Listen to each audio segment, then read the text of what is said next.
Bueno, buenas tardes. Esta es la primera clase virtual del año. Voy a tratar de enviar este tipo de material exclusivamente los días que a nosotros nos corresponde por cursada normal, que son los miércoles de 18 a 20. Todos nos estamos acomodando a esta modalidad, nueva modalidad. En principio a mí me parece lo mejor eh, hacerlo el mismo día de la cursada, cosa que para ustedes sea más organizado y para mí también. Desde ya que cualquier duda que tengan me pueden escribir a mi correo electrónico, o a las vías habituales que solemos tener con ustedes, que a veces a través de algún WhatsApp o del correo del grupo.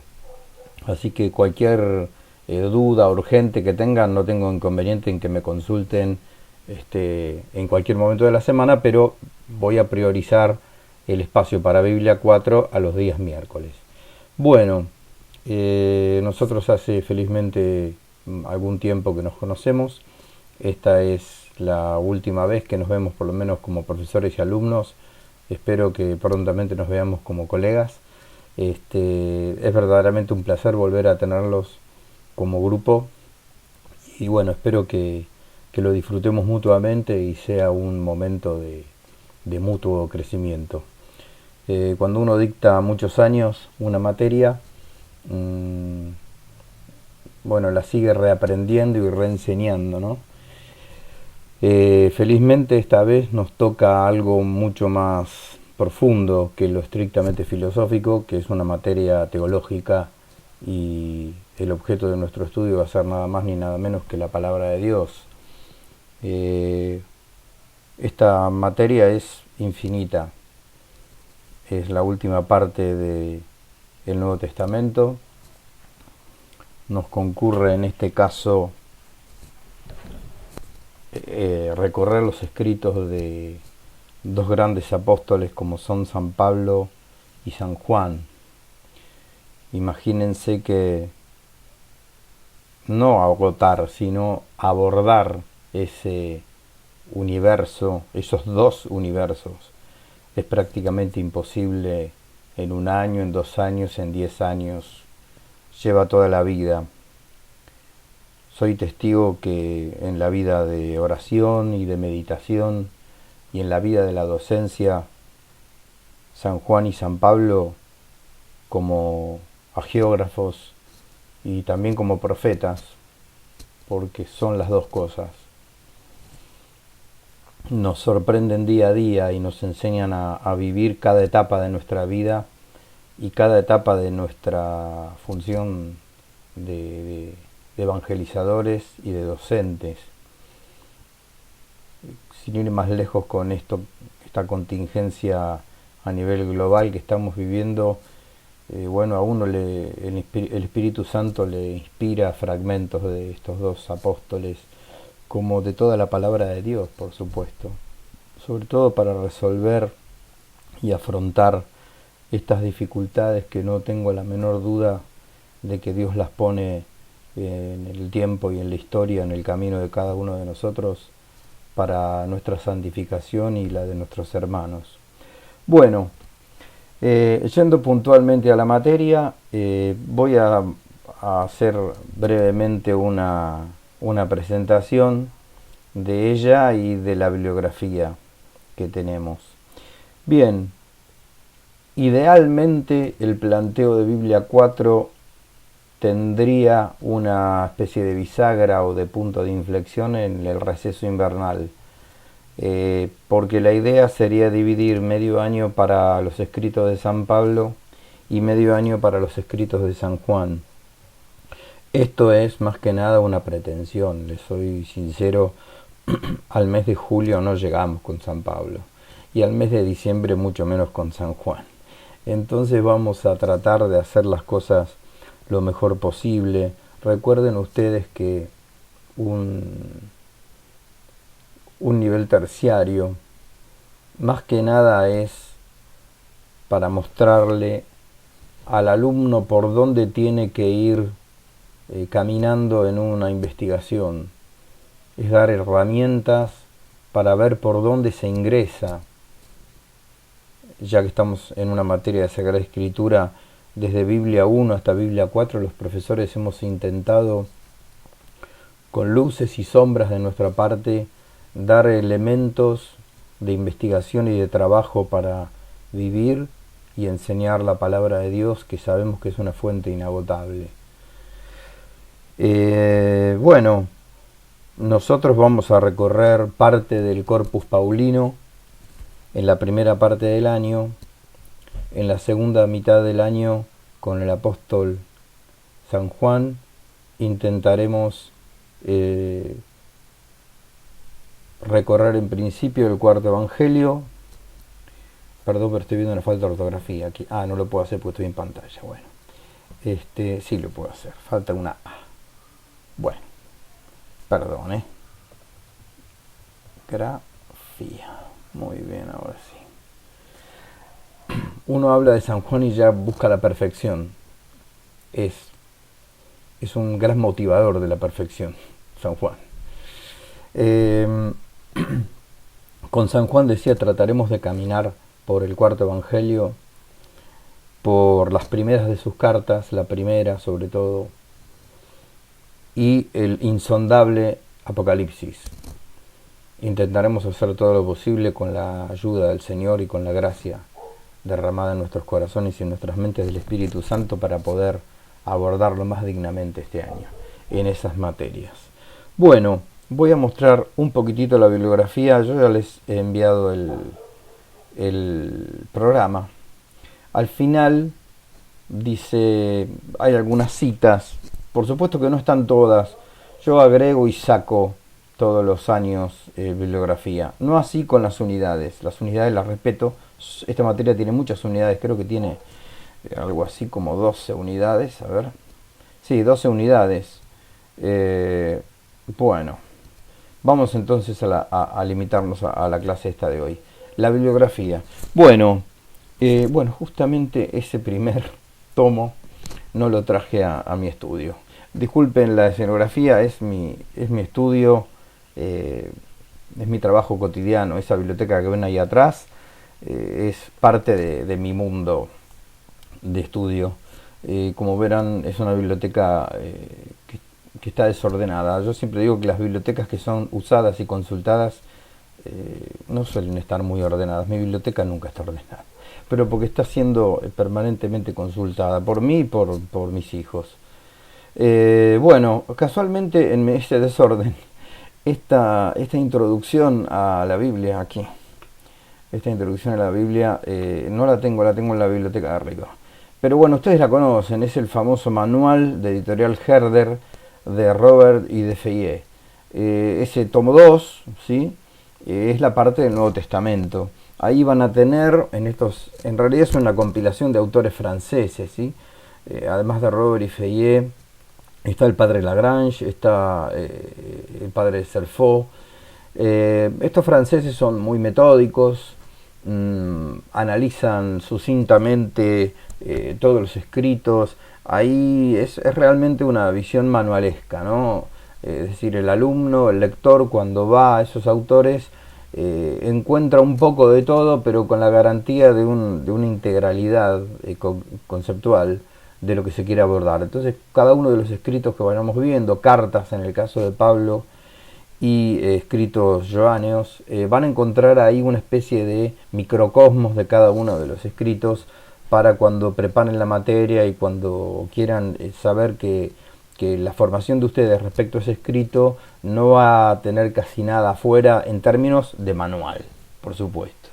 Bueno, después en bibliografías más específicas vamos a tener estas colecciones de editorial Bach, ¿sí? Profesores de la Compañía de Jesús y profesores de Salamanca. Eso sí tengo algo acá.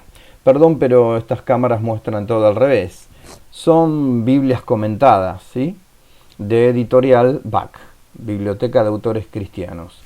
Este tomo, este otro tomo, ¿sí? son en realidad de los profesores de Salamanca. Los profesores de la Compañía de Jesús, que es la otra colección, no la tengo en formato libro, la tengo en PDF.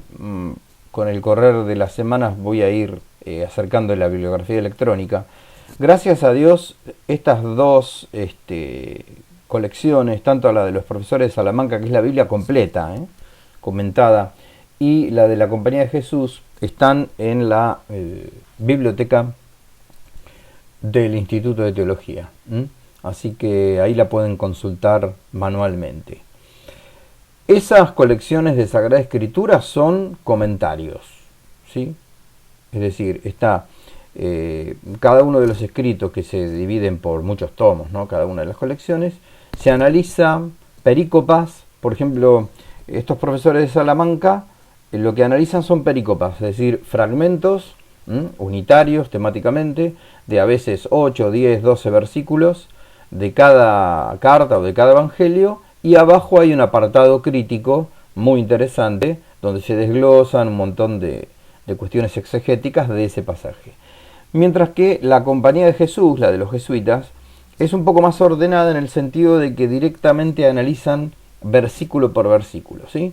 Si yo voy por ejemplo, al prólogo de San Juan, Juan 1:1, en el principio era el verbo y el verbo habitaba en Dios, ¿no? Bien, de ese versículo hay una nota abajo que dice Juan 1:1 y se comenta el versículo 1.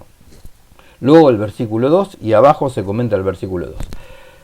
Por supuesto que las diferencias bibliográficas de estas dos colecciones no se restringen simplemente al orden de cómo se presenta la materia, sino que en realidad se complementan. Yo aconsejo estudiar, cuando se estudie ya más en profundidad, no con una concepción manualesca como pueden ser la de la introducción a la Biblia de Herder. Bueno, yo eso lo aconsejo después para la preparación de ustedes de la materia. Yo en el comentario que hagamos de la Sagrada Escritura voy a basarme bastante, sobre todo en esta de los profesores de Salamanca. Bueno, me olvidé, antes de hablar de comentarios de la Biblia, habría que hablar de las Biblias o de la Biblia. Yo respecto a qué Biblia aconsejo, en principio, cualquier Biblia católica sirve. Nosotros en clase real, en clase en aula, por supuesto que a los alumnos de Biblia le pedimos que traigan la Sagrada Escritura, sobre todo el Nuevo Testamento. Cualquier Biblia católica sirve. Ustedes ya saben cuándo una Biblia es católica y cuándo no es católica. Las Biblias que más circulan a la mano en nuestros ambientes son la traducción del padre Laborati y el padre Truso, el libro del pueblo de Dios. Está en Paulinas, está editado también en otros formatos, en otras editoriales, perdón. Bueno, esta Biblia sirve, por supuesto que sí. Es la palabra de Dios, ¿no es cierto? Como traducción, a mí no es la que más me gusta, a pesar de que todos los leccionarios litúrgicos nuestros se basan en esta versión.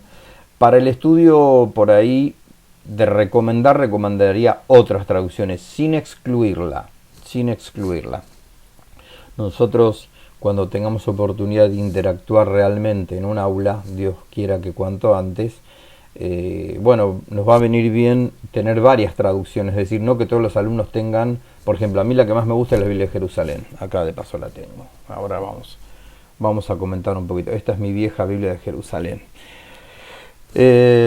Bueno, decía, me va a gustar la riqueza de versiones. Las versiones son las traducciones, nosotros siempre leemos versiones en español. Entonces, de pronto tener Jerusalén, tener Straubinger, tener Laborati, tener alguna otra versión nos va a venir bien para ver el contraste de cómo un mismo concepto se puede llegar a traducir de diferentes maneras y con diferentes matices, ¿sí? Recordemos que siempre una traducción es una interpretación de un texto, ¿sí? Por supuesto que las hay más fieles que otras. En ese sentido yo recomiendo Jerusalén en primera línea, y en primera línea también recomiendo la Biblia de Straubinger, la primera traducción que se hizo, no solamente una de las primeras de Latinoamérica y de la República Argentina, sino que se hizo acá en la ciudad de La Plata en el Seminario Mayor, ¿no? Monseñor Straubinger ya tenía la primera traducción antes del Vaticano II, antes del concilio. Tanto Straubinger como Jerusalén son Biblias con un aparato crítico muy interesante para el estudiante de teología. De las dos, si yo me tuviera que llevar una a una isla, a una cuarentena, con pocos libros, gracias a Dios esta cuarentena es con muchos libros. Pero si uno tuviera que aislarse con una, yo me llevaría a Jerusalén. Me llevaría a Jerusalén. Jerusalén abajo tiene realmente tratados teológicos y bibliográficos increíbles. Así que para el estudio y para zanjar dudas finitas, yo siempre recurro a la Biblia de Jerusalén. También tengo otras Biblias, bueno, estas no las puedo mostrar porque las tengo en este ebook. Este Kindle, bueno, tiene una capacidad electrónica de tener miles de textos. Acá tengo varias versiones. Tengo Nácar Colunga, tengo la traducción de Serafín de Ausejos, que está en Herder. No recuerdo ahora cuál más. Esta la suelo tener en el aula por Straubinger también la tengo acá, sí. Bueno, no sé si me estoy olvidando de algo más a nivel Biblias. Latinoamericana también sirve. Hay algunas versiones económicas que han circulado en los últimos años, sobre todo por secretaría del Instituto de Teología, por biblioteca. Muchas veces cuando se hacen ediciones chicas se promocionan, ¿no?, Biblias a nivel escolar. Así suelen andar por las mesas de sala de profesores o mismo de secretaría del Instituto de Teología, y algunos por ahí las compran. Mientras sean católicas, es decir, que tengan el canon católico, que tengan el nihil obstat del censor y el imprimatur de una sede episcopal o de un obispo, es suficiente. Bienvenida sea. Bueno, más textos que no están ahí, pero que a veces los recomiendo. Esto es un texto de la Pontificia Comisión Bíblica. Está editado por Ágape y se llama La interpretación de la Biblia en la Iglesia. Esto se los recomiendo para que lo tengan en sus bibliotecas como futuros profesores de teología. Es una síntesis de la doctrina exegética del siglo XX y XXI, más o menos dirigida por Benedicto XVI, en donde, bueno, aparecen un montón de cuestiones que nosotros vamos a tocar de manera colateral a la hora de hablar de exégesis católica, ¿no? Entonces es un texto fácilmente conseguible, se puede conseguir también online, y yo lo tengo de consulta permanente para dar clases, así que más de una vez por ahí lo vamos a recomendar. ¿Qué otra bibliografía? Bueno, después de escritos magisteriales, bueno, como profesor no de Biblia 4 sino de Biblia, les recomiendo Divino Aflante Spiritu, Spiritu Paráclito, Providentissimus Deus de León XIII, por supuesto la Dei Verbum del Vaticano II, la Verbum Domini de Benedicto XVI. Disculpen, pero olvidé traer todos esos textos para mostrarlos. Pero bueno, estamos hablando del magisterio ordinario de la Iglesia de los últimos 150 años en materia bíblica.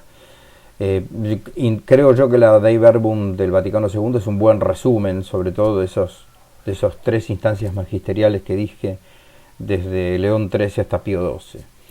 Bueno, no quiero hacer tampoco un video tan largo porque esto lo voy a estar subiendo a mi canal de YouTube, y cuanto menos pesen los videos mejor. Una última cosa. Yo les puse un link en el correo de una película que se llama Pablo el Apóstol de Cristo. Esa es una película del año 2018, si mal no recuerdo. Es un hermoso film. Tiene el protagonista es el mismo que hace de la Pasión de Cristo, que hace de Cristo, que ahora no recuerdo el apellido. No hace de San Pablo, el protagonista ahí es San Pablo, pero este personaje este actor hace de San Lucas. Está todo visto desde la perspectiva de San Lucas, de los viajes que hace San Lucas a la prisión, ya Pablo está preso, y el tema de las últimas cartas. Yo recomiendo esa película, sobre todo en esta instancia de emergencia sanitaria, donde nos tenemos que quedar bastante en casa. Se las recomiendo sobre todo para tener un panorama histórico de esa primera iglesia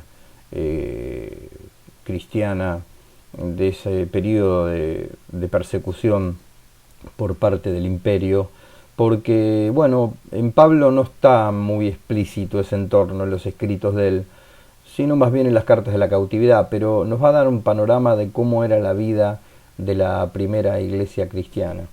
Esa es una de las películas. Otra de las películas que pueden llegar a encontrar con mucha facilidad en la red, sobre todo en YouTube, es esta,